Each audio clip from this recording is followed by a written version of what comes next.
আপনি জানেন কি প্রতি শতাংশে কই মাছ কত কেজি উৎপাদন করা যায়? প্রতি শতাংশে 70 থেকে 80 কেজি কই মাছ উৎপাদন করা যায়। অনেক খামারি আবার 100 কেজি উৎপাদন করতে পারেন। এখন এই যে 70 কেজি, 80 কেজি বা 100 কেজি উৎপাদন হইতেছে, এর পিছনে কারণটা কি? এর পিছনে কারণ হলো খামারি পার্শিয়াল হারভেস্ট করে থাকেন, অর্থাৎ মাছ 3 মাস পর থেকে বিক্রি করা শুরু করে থাকেন, বাদ বাকি মাছগুলো বড় হতে থাকে, ওই মাছগুলো বিক্রি করতে থাকেন।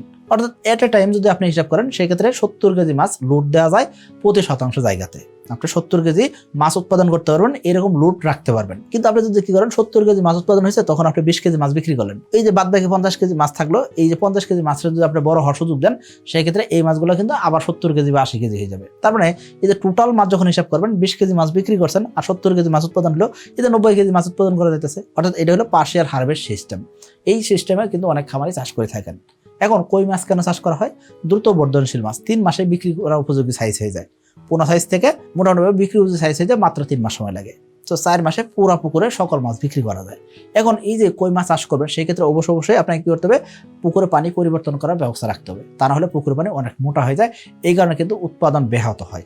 আমি বলবো আপনাকে উৎপাদন বাড়তি করতে চাইলে এবং কি আপনি যদি পার্শিয়াল হারভেস্ট করতে পারেন, সেক্ষেত্রে কিন্তু আপনার পুকুরে পানি অবশ্যই অতিরিক্ত সবুজ যাতে না হয় সেদিকে ব্যবস্থা রাখতে হবে।